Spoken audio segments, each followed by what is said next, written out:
Al Jazeera podcast.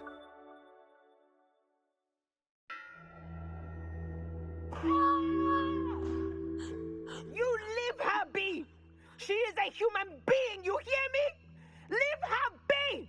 If you speak like that again, you're gonna get this. You just try, you bloody bastard! I am Nomzamo Winifred Zanyiwe Madikizela Mandela. Most of the world knows me today as Winnie Mandela. In my country, South Africa, many call me Mama Wetu, but at this moment, I am known as Prisoner 132369. An hour's drive north of Johannesburg sits the Pretoria Central Prison. Its collection of torture chambers and isolation cells are part of the security apparatus that propped up apartheid in South Africa, one of the most racist governments in the 20th century. My tiny cell was right next door to the torture chamber, a design to keep me isolated from my friends, but still intimate with their suffering. The government kept the lights on 24/7. Without the cycle of day and night, I lost track of time. I spent 491 days in solitary confinement. Solitary confinement changes a person. It kills the soul. It's designed to do that. I'd lose myself in memories to fill the long and empty, endless hours by reconstructing the story of my life in my mind. Ever wonder what history's most famous and infamous would say if you asked them for their side of the story? Well, here's your chance. I'm Charles Dance, your narrator for Hindsight, an original podcast by Al Jazeera.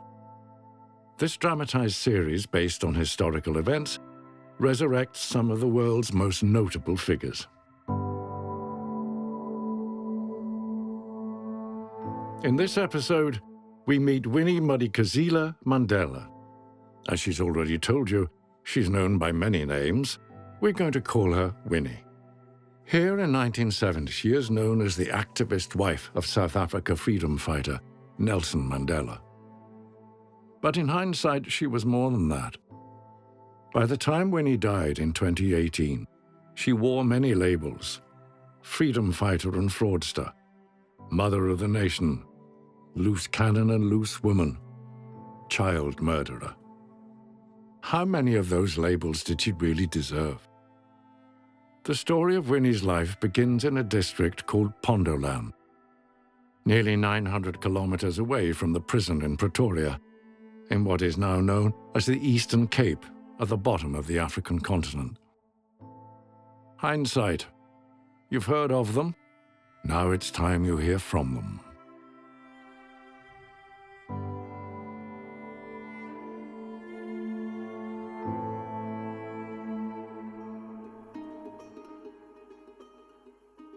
I was born on September 26, 1936, in the town of Bizana. I was the fifth daughter of parents desperate for a son. My mother was a religious fanatic. She also had a fierce temper, but I loved her very much, even when she beat me. I was willful, hard to control. I suppose I never grew out of that. Mother had a sixth baby, then a seventh, and an eighth after me, all girls. Back then, my life was all about my sisters, my mother, and me. And the brood fought frequently. Middle child Winnie battled for supremacy. Her temper could get so out of control that once she fashioned a weapon out of a tin can and nail and ripped open her sister's lip. I got the biggest beating from my mother that day. I guess I deserved it. And then everything changed when I was 7. Tuberculosis came to our house. First, my elder sister got it. It killed her so quickly.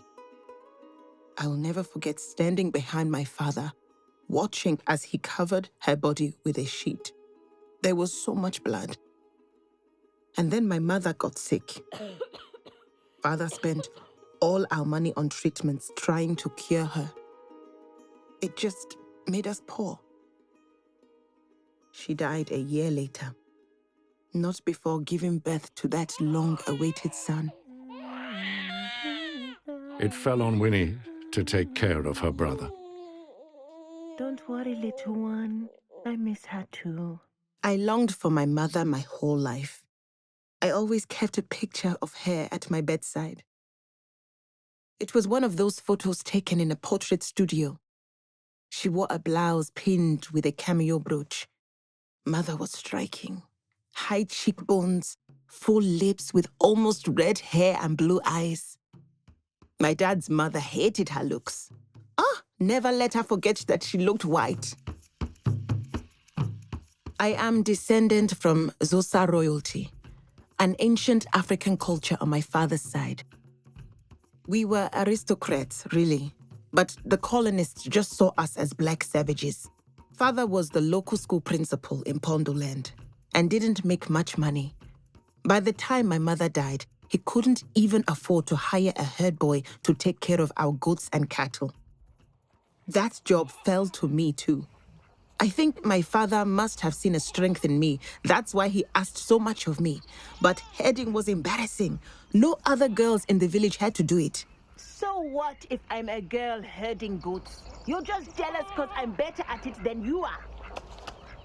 Want me to show you that I'm better at sticks too? Stick fighting's a martial art that my people practice. 2 opponents, 2 sticks, and no armor. And boy, was I good. Take that! And that! And that!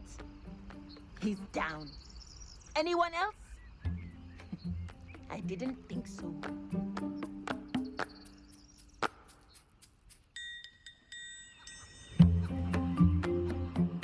I felt so free when I was a child. I had every reason to believe that our village and the beautiful rolling green hills that stretched all the way to the sea was my land. I felt so grounded standing on that earth, so proud of my South Africa. But then, slowly, I learned that my own country didn't belong to me at all. One of those wake-up calls came when I was 9. We went to the town hall where people were celebrating the end of the Second World War.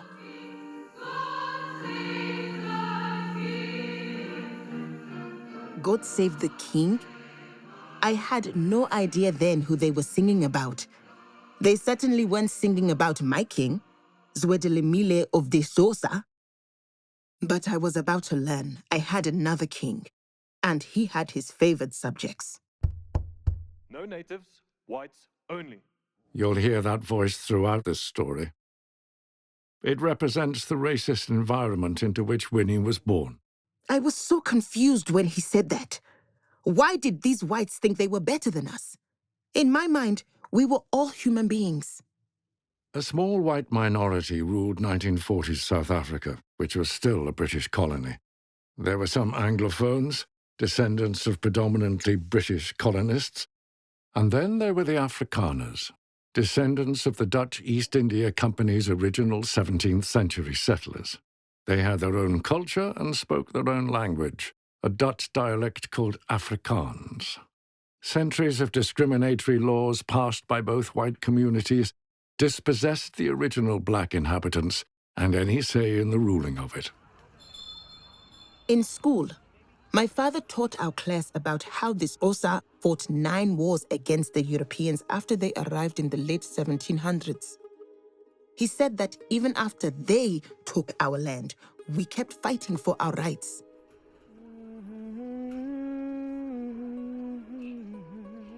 God Bless Africa is one of the most famous liberation songs. I think a lot of us children thought to ourselves, I will pick up where those 9 Xhosa wars left off and get my land back for myself. But the fight for freedom was about to get much more difficult. In 1948, the government adopted apartheid as an official policy. Racial segregation was already in practice, especially in schools and government. But with apartheid, the government enforced it with the passion of a convert. New apartheid laws dictated where the races could live and work.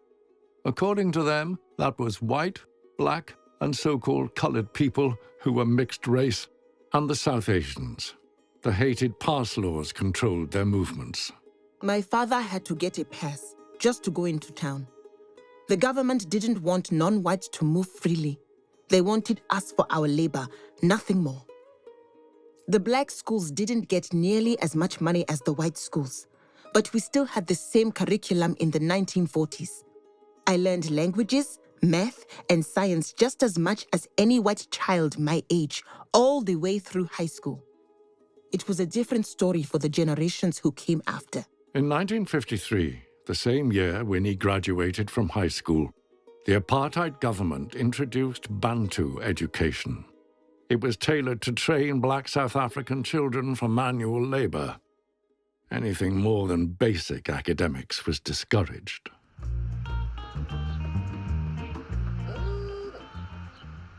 In 1953, I moved to Johannesburg. Oh, it was exciting. The city was bursting with cafes, music stores, and the shopping.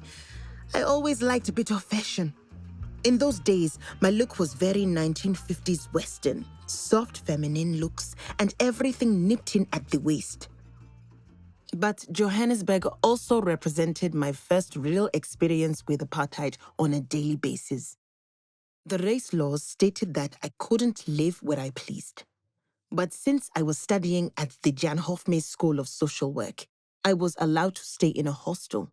I met Adelaide in those early days in Johannesburg. She was older than me, a trained nurse. I was born an hour south of here, but the government moved us all out in the last few years. You mean your family? I mean everyone, all 10,000 of us. That's what they do. Move us if we get too close to the whites.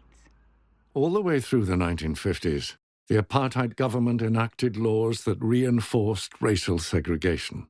Non-whites were banned from living in cities and forced into what are called townships, just far enough so that they could work for whites, but not so close that they could be considered neighbors.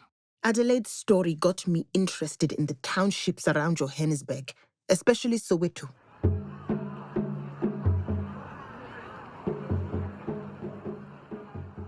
Services there were shocking. You were lucky if you were within short walking distance of a water tap. It made me realize how important social work was. After I graduated from college, I started working at the Baragwanath Hospital in Soweto when I was 19. I was the first black woman in South Africa to hold such a position, which meant I often ran up against the white employers of my black clients. I don't care if the bosses are upset. The doctor's orders are that he stays home for 3 weeks. I am the social worker on this case. The decision stands. You could get into a lot of trouble for standing up to white people, but I had no problem defying white authority, even the security forces, especially the security forces. You, black, are you supposed to be here? Show me your pass card. What about you? Are you supposed to be here? Where is your pass card? I got away with behavior like that more often than you might think. I'm not sure why, except perhaps it puts most people off guard. Most Africans are more polite than I am. Today, you might say it was my way of fighting against the normalization of apartheid. Even Adelaide was impressed, and she was a member of the African National Congress. The African National Congress, or the ANC, got its start in 1912 with the aim of fighting for the rights of black South Africans. Today, it's the ruling party in South Africa. In the 1950s, it was a growing activist movement that encompassed all non-whites and included a man named Nelson Mandela. But he comes in later. I started going to ANC meetings. We'd always start and end with a song.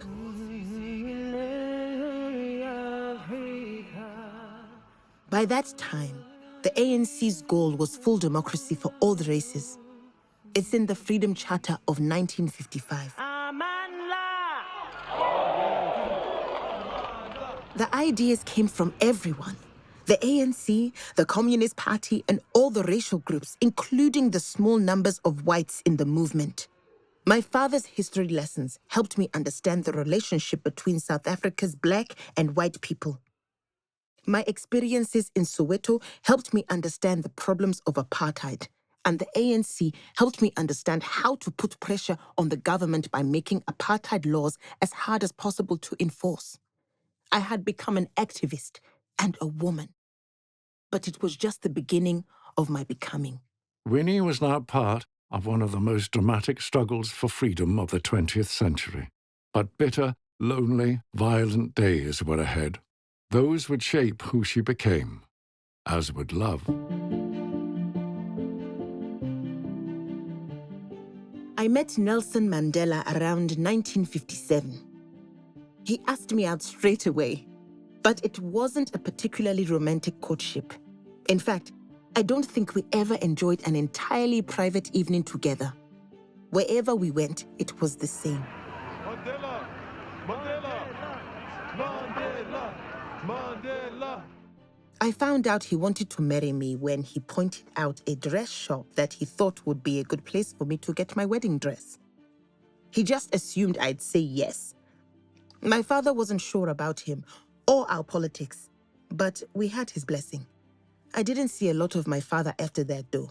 Nelson Mandela wasn't ideal husband material. He was 18 years her senior and already married with 3 children, but they were both smitten. So Nelson divorced his wife and married Winnie in 1958. She was 22 years old. Winnie's friend Adelaide also got married to Oliver Tambo, Nelson Mandela's closest friend. These friends faced a formidable new foe in government when Hendrik Verwoerd, otherwise known as the chief architect of the apartheid policy, became prime minister. We had a song for him. The words translate to, "Here come the black people, beware Verwoerd." People would sing it right in front of their white bosses, who had no idea, of course, what it all meant. Someone in the apartheid government must have figured it out, though. The songwriter, Viwi Salmini, was hanged for his songs. The story goes that he sang them as he walked to the gallows. After we married, Nelson and I moved to a little home in my beloved Soweto. Our daughter Zenani was born there in 1959 and Zinziwa in 1960. We called her Zinzi for short. But our sweet girls didn't get much family time. Like all of us activists, their father and I were in and out of custody for breaking apartheid laws. Our children came second. The struggle always came first. And now that Winnie was a Mandela, the security forces started to come for her.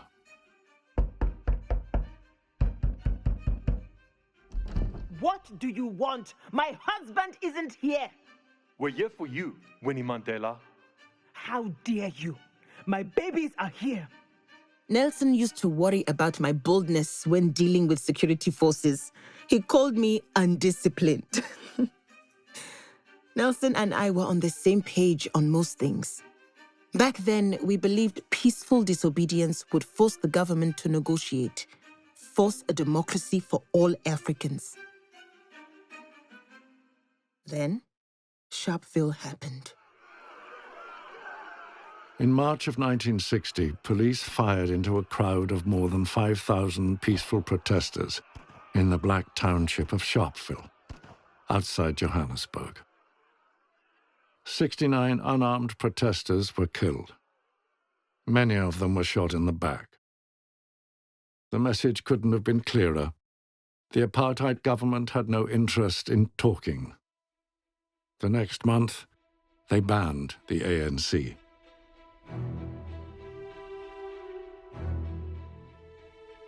Nelson went underground. The girls and I only saw him when the ANC could arrange for a secret visit at a safe house. I always waited for that sacred knock in the middle of the night. We felt crushed. We all knew it was time for new tactics. It was time for violence. In December 1961, the ANC launched its Armed Resistance Wing. Umkhonto we Sizwe, the Spear of the Nation, or MK for short. Over the course of the next few months, they sabotaged power grids and attacked military installations across the country. Anything to undermine the government. I barely saw Nelson after that. I would only hear about how he traveled all over Africa for military training, advice, and to rally support. He became the most wanted man in South Africa. And then they caught him in 1962, while he was on a secret trip home. The police were tipped off. Winnie believed a collaborator, as they were called, was behind her husband's capture. A suspicion began to take root in Winnie and others in the movement. A suspicion that would one day morph into horror in the townships. But that comes much later. We'll be back after this break. Welcome back. Mandela was charged with sabotage, conspiracy to overthrow the government by revolution, and assisting an armed invasion of South Africa by foreign troops.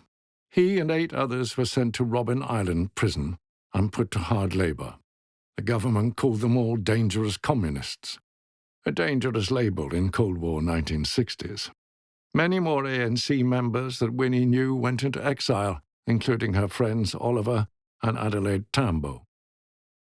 They settled in London, where they raised awareness and funds for the struggle.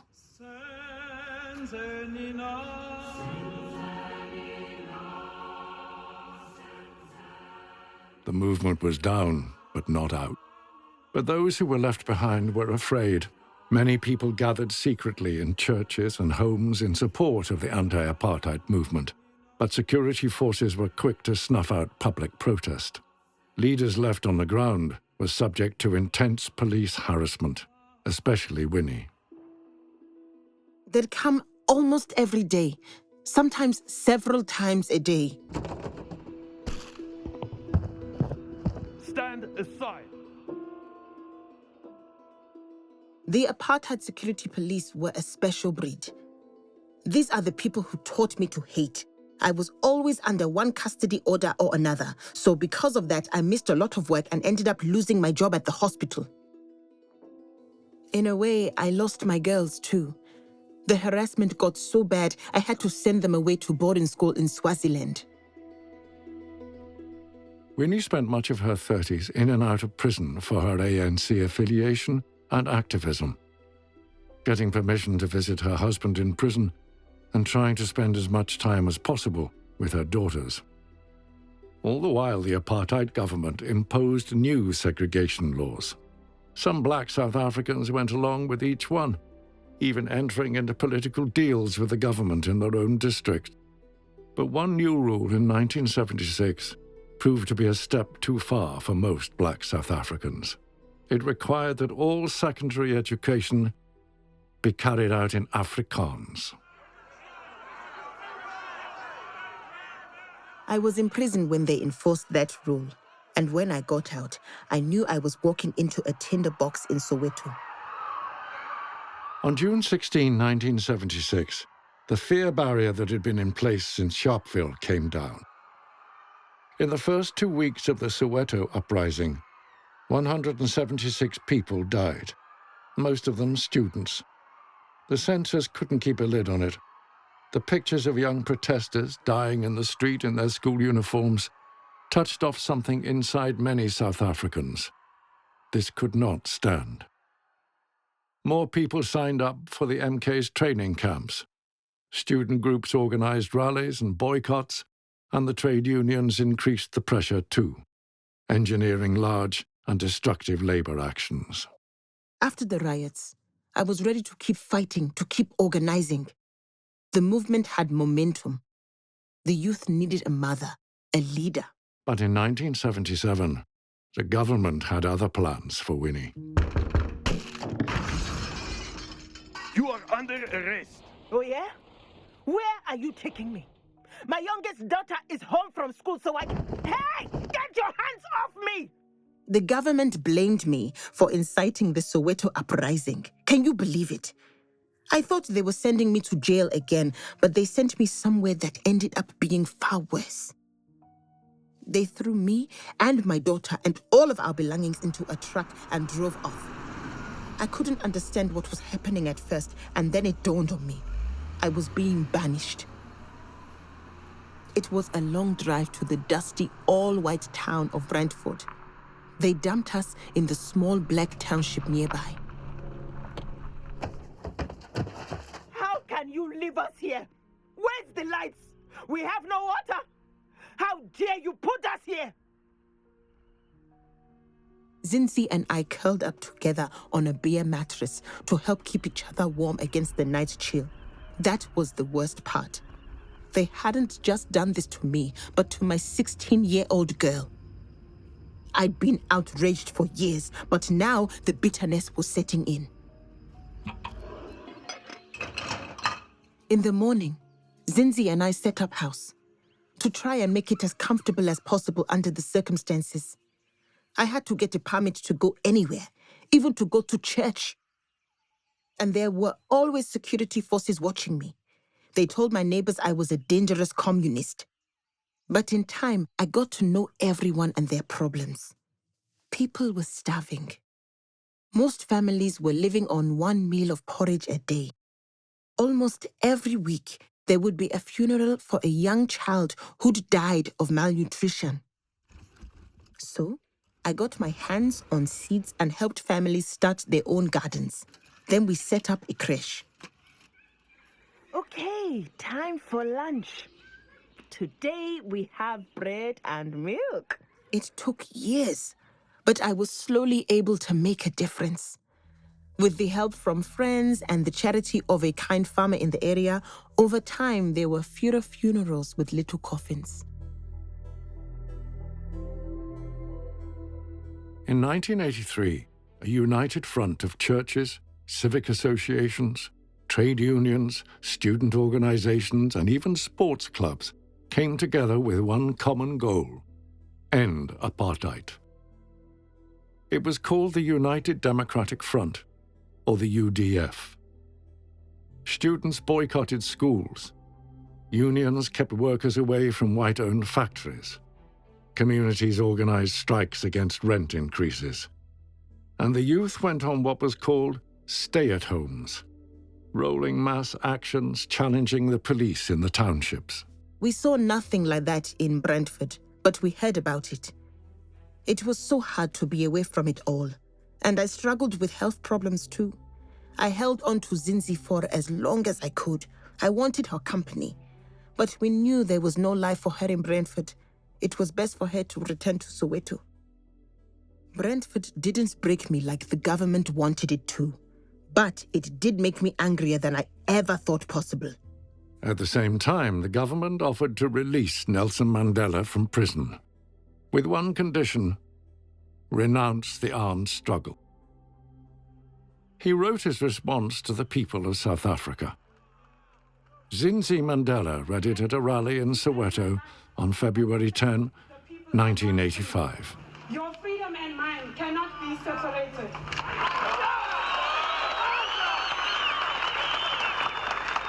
I will return. Amanda! Oliver Tambo followed up with a call on Radio Freedom to all the people of South Africa. He told them, "Make the country ungovernable." After nearly 30 years, South Africa's anti-apartheid movement was now a nationwide uprising. The government finally let me go in 1986. When I returned to Soweto, it felt like war. I was 50 years old and I was ready. I even dressed the part. I wore fatigues and a beret a lot of the time. Security forces were everywhere, arresting, shooting, and beating. They'd always been armed to the teeth, and now they had the Caspier. The Caspiers were huge armored vehicles that could cut right through a crowd. But people had lost all fear and attacked with whatever they had. This was the era of the toi-toi, a protest dance which usually begins with stamping of the feet, spontaneous chants and slogans.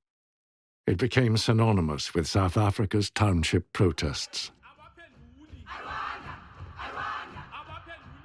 The young comrades' warrior dance shook the ground more than a Caspier ever could. If the government wouldn't liberate this country, we were going to burn it to the ground. I was protesting every day and every night. I organized rallies and attended every funeral. I can still feel the weight of those coffins on my shoulder.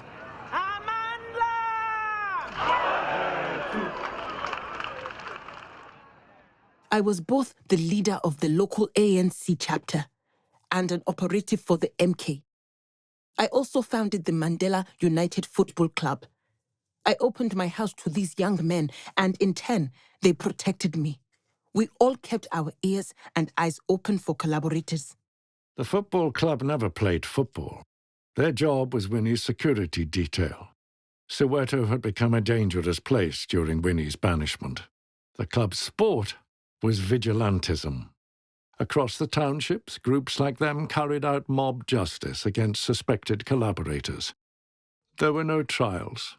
The sentence was usually execution, often by a technique called necklacing.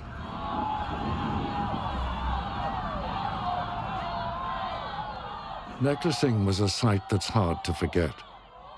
The mob would force a tire drenched with petrol over the head and shoulders of the accused and set it on fire. It sent a clear signal. Collaboration with the government equals a painful, horrific death. Together, hand in hand, with our boxes of matches and our necklaces, we shall liberate this country. Many say Winnie could have stopped the necklacing. Instead, she encouraged it, even though many of the so-called collaborators were innocent.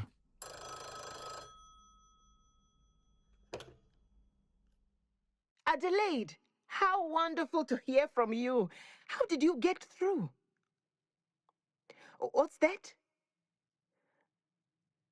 Adelaide, I don't care if it looks bad. These collaborators need to be stopped. Yes, I know some of them are really young. People in Soweto began to turn against Winnie and her so-called football club. Someone even set fire to her home in 1987. By 1989, leaders of the United Democratic Front and the Congress of South African Trade Unions blamed Winnie for her gang's reign of terror and called on activists to shun her. The ANC leaders, including Mandela, were also critical. We were in the middle of a revolution. These collaborators had to be dealt with. What does the leadership think we should do with the collaborators? Just leave it? The leadership is the cream of the crop. They are the best of us, but they don't live this. Mandela himself was caught because of a collaborator. The collaborators are the enemy. I never told anyone to kill a child, but I will say this.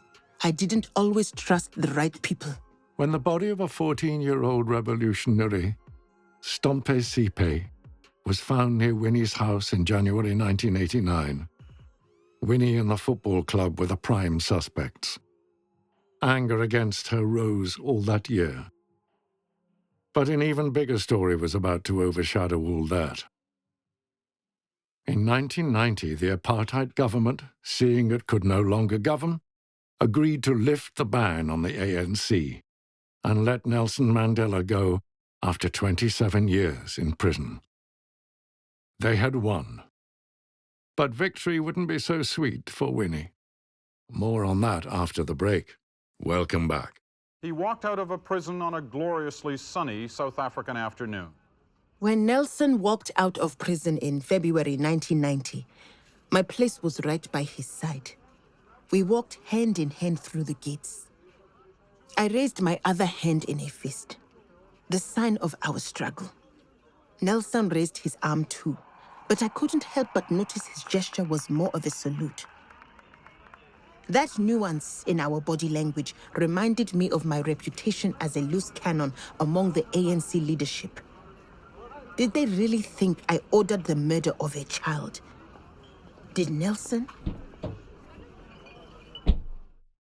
I had this pit in my stomach as he let go of my hand to get into the car. It felt, in that moment, that this wasn't only the beginning of the end of apartheid, but also our marriage.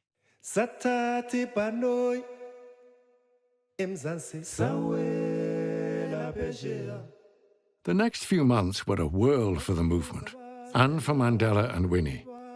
Travel, media obligations, and speeches dominated their everyday.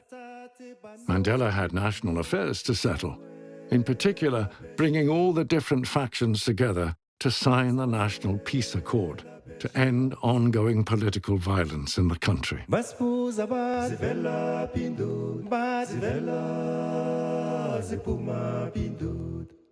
We still didn't have much of a married life. As always, the struggle came first. But when he made me the ANC's head of social welfare, I took it as a sign of love and loyalty. But I knew people were in his ear telling him that I was a liability.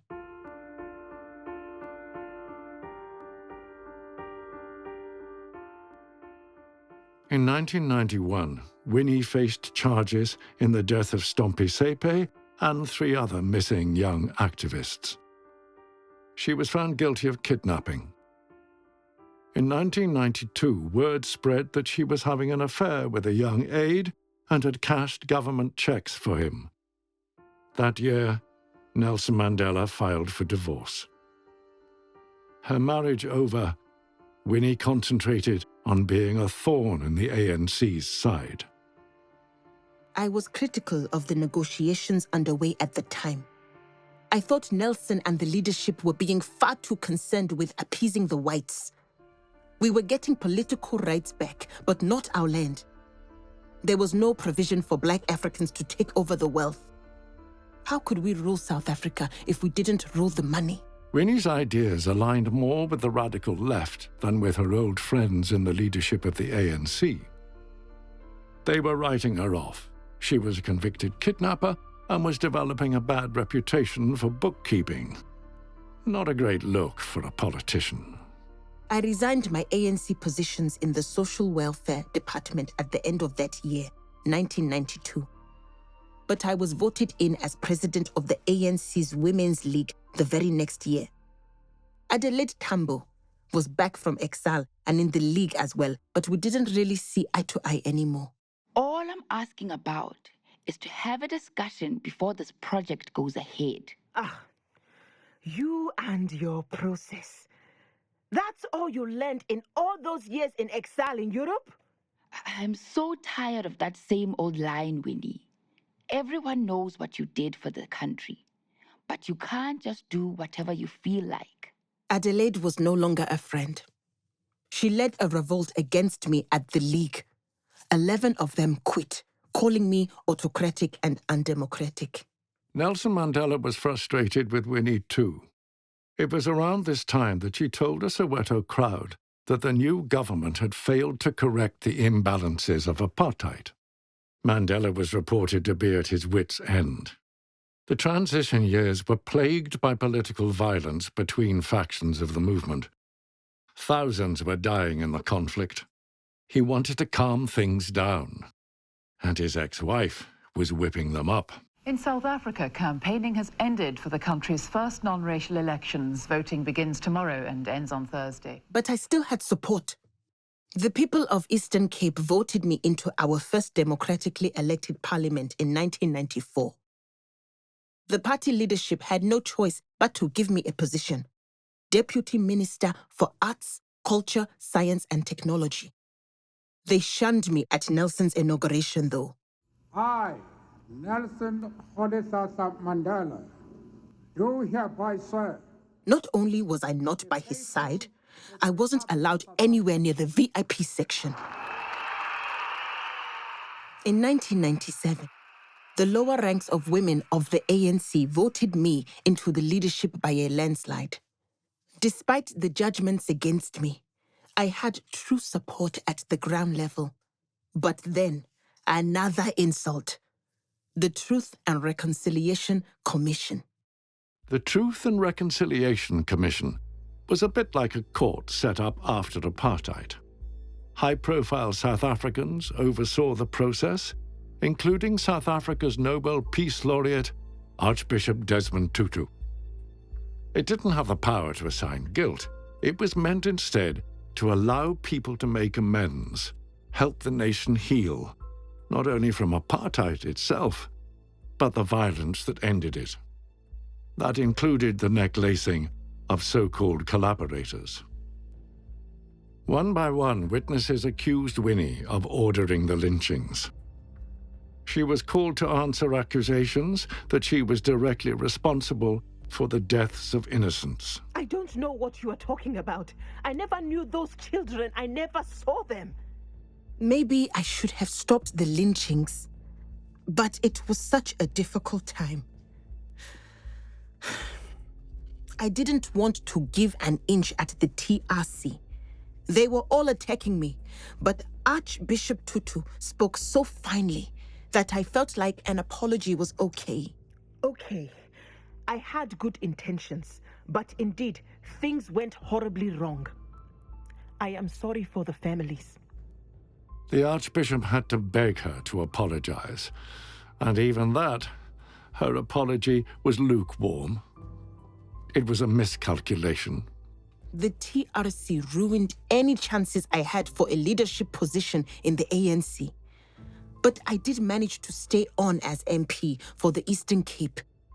I was only 61 years old. I was strong. I still had energy to spend and contributions to make. Conventional politics weren't really for Winnie. She barely attended the legislature in Cape Town, preferring to maintain a home base in Soweto, where she led her own projects. Time and time again through the late 1990s, the government called her out for dodgy expenditures. In 2003, she was convicted of several counts of fraud. Although the judge ruled she did not do so for personal gain, it was enough to end her political career. She quit her seat. But I didn't stay out of politics. I always made a splash, even in my 70s. She connected particularly strongly with a young radical in the youth wing of the ANC in 2012. Julius Malema was a strong critic of the decision to keep land appropriation out of the negotiations that ended apartheid. He ended up splitting off from the ANC and is now leader of a new party called the Economic Freedom Fighters. Julius was like a son to me. He and my family brought me such joy. We thought very long and hard about doing a reality show. I also had a good time with my granddaughters and their reality show, Being Mandela. I made an appearance now and again. Such a wonderful family. But there were deep divisions in the Mandela family, particularly between Winnie and her stepchildren. They sniped at each other in the media and bickered behind closed doors. When Nelson Mandela died in 2013, though, they all came together to mourn. He was a wonderful man. Truly. I had so little time to love him. Perhaps if I'd had time to know him better, I might have found a lot of faults, but I never got the chance. I did find it odd that he didn't leave me anything in his will. Never one to take no for an answer, Winnie went to court to claim ownership of Nelson's rural home. In his will, he left the house to his family trust, saying he wanted to preserve family unity. Winnie lost the bid. Not long after my health started to go downhill. I was 81, and I knew my time was coming. Even after all those years of fighting, I still didn't know whether South Africans would ever truly be free. We had won our political freedom, but we still were at the bottom economically. The struggle goes on.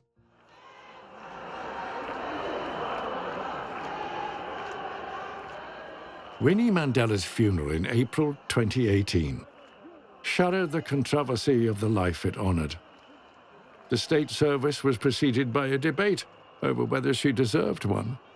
Yet in his eulogy, President Cyril Ramaphosa admitted the ANC had let her down. Julius Malema said she should have been president. But her enduring popularity among ordinary people outshined the official speeches. Tens of thousands of people came. Organizers sent the overflow to a second stadium. At the end of what had been a blistering sunny day, rain fell. A sign in many African cultures of the passing of a person of great importance.